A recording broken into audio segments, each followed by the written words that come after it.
Siebes, does that victory feel like a bit of a turning point in the season, the way that you played this evening? Does it feel like something's just got right? Yeah, well, it was a really good performance, yeah, so that was really pleasing. I feel like we've played similar to that in some games this year. Some of our really good wins against the Broncos and Penrith have been built off the back of our yardage defence like that. So, but I was really pleased. The boys have worked really hard over the last month, really hard. And so we had a good preparation. We were confident going into the game that we could be somewhere near the best version of ourselves, and felt like we were for long periods. Was there some sort of that you felt like that, and an energy around the group coming into, because it really felt like you came out with so much intent, particularly in that first 20, and I mean in that majority of the game, it felt like you were really on top. Yeah, I felt like we had a good preparation. We had some downtime the week before last, so that was good. It was needed after a couple of solid wins, and I just felt like we had a good preparation. It's always difficult down here. Like the Storm are, really tough team to beat. I think it's the first time we've beaten them down here since 2019. So they're always challenging. But I was really proud. Chaz led the group well. Jake Trbojevic I thought was outstanding tonight. Some of his defence was absolutely first class. So it's pleasing to see our leaders really lead our group.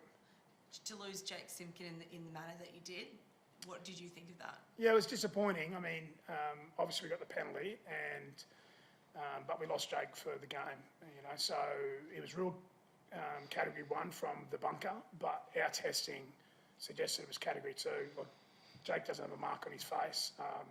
Obviously, like Nelson's a big man, so he copped a fair elbow for Nelson. So he was he stayed down because of that, but he wasn't concussed. And we don't believe it was category 1, but we lost him for the night. So we're down to three players on the interchange bench. You're now losing for another 11 days too. You're losing for 11 Well, days. we will, but we might challenge it. Like, our doctor considers that it was assessed category 2 inside. So if that's the case tomorrow, the follow-up, protocols that the doctor and the medical staff need to do, then we might put a case to appeal that it was category 2 rather than category 1. What about the decision to challenge the kick on Luke Brooks? I mean, it worked, and it was in the end it was the right call, wasn't it? Well, it was. I don't know if people probably don't remember, but we do, because we lost a game to it last year in New Zealand, exactly the same circumstances. Josh Holloway came out and put some kick pressure on, I think it was Sean Johnson from memory, over there in New Zealand, and they got a penalty goal to take it into Golden Point. So, Brooksy felt like he got hit. As I said, we lost a game last year to it. Whether it's a right or wrong decision, it's happened in 2 games. One we lost, and obviously helped us with the victory tonight with a few minutes left. I know this is a question that you probably get each and every week, and you have been getting them throughout the press conference, but Chom at the centres, Lehigh at the back, it's working. Whilst it's working, is it something you feel like you're still not going to change at this point? Yeah, I feel like our back 5 have been really good. They've performed really well over the last 3 weeks since we made that change. So I feel like we'll keep going with that next week. Look, I still think Tom Trbojevic is his best position is fullback. He's an elite fullback, but he's an elite centre as well, and he's the current Kangaroo centre. So he can play both positions at a really elite level. And I thought his last couple of weeks in the centres have been outstanding, and Lehigh's done a really solid job. So it's just about getting the best. The best of our back 5 at the moment. We feel like we are, but it's still a week-to-week decision. DC, it was fiery out there. It's always, you said it at half-time, it's always such a great rivalry with Melbourne, but every time there's just so much emotion, isn't there? Yeah, so it's great to see rivalry still continuing throughout the game, and as Siebes mentions, it's they're such a great club, so to come down here and win is a really hard effort. So it's always a heated game, but it was great to see. It didn't go spill over to anything more than that, and thought the ref did a good job of handling it all. Always nice to celebrate a milestone with a win. Yeah, Ethan Bullymore 100 games today, so he's a really hard-working fella. We spoke about last night, Siebes, like where he's come from in central Queensland. It's in the middle of nowhere, and there's not many people there, but the people that are from Springshaw back home, I think, will be very, very proud of Ethan. Nice. Anthony, you must have been really delighted with the pressure, but more importantly, the way that you really attacked the Storm tonight, so that you forced them to turn the ball over and make those, those mistakes, and you really gathered that momentum from doing that.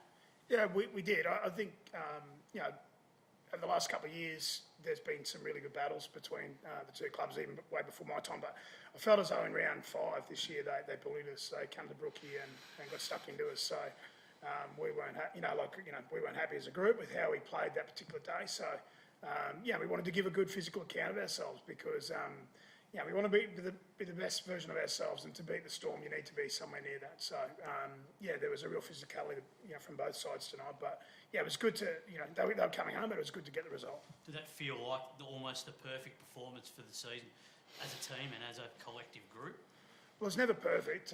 You're always looking to improve and grow, and there were some things there, like they got back in the game. We made an error, which they then scored that long distance try. So obviously it was a last play error. We would like to put them in the corner or build a bit of pressure there. But it certainly wasn't perfect. But look, it was somewhere near our best version of ourselves, particularly defensively. And in that 10-minute period, I think we scored 3 tries in the first half, 10-minute period, and we were really, really good in attack. We asked a lot of questions of a really good defensive team. So certainly some building blocks there, but we're nowhere near where we want to be and need to be, and we just got to keep building. Anthony, Yeah, Rubes, when he scored the try, he hurt his AC joint, but he was fine. He's just a bit sore. He's a little bit sooky in there after the game. No, he wasn't. No, he was just a bit sore. Outstanding performance by Luke Brooks, and also the halves battle was fantastic to watch. How did you assess the battle on the whole against Cam and Jerome? Yeah, well, 4 really elite players, So I thought both Chaz and Brooksy and Cameron and Jerome were outstanding tonight. It was a great battle. It was a really good battle, a good kicking game. Both teams put pressure where they handed over the footy with that kicking. So it was a great battle, but it was great for Chaz and Brooksy sort of to get us home. And I thought it was built off the back of our kicking game. Well, good. Cheers. Thanks. Thank you. So much.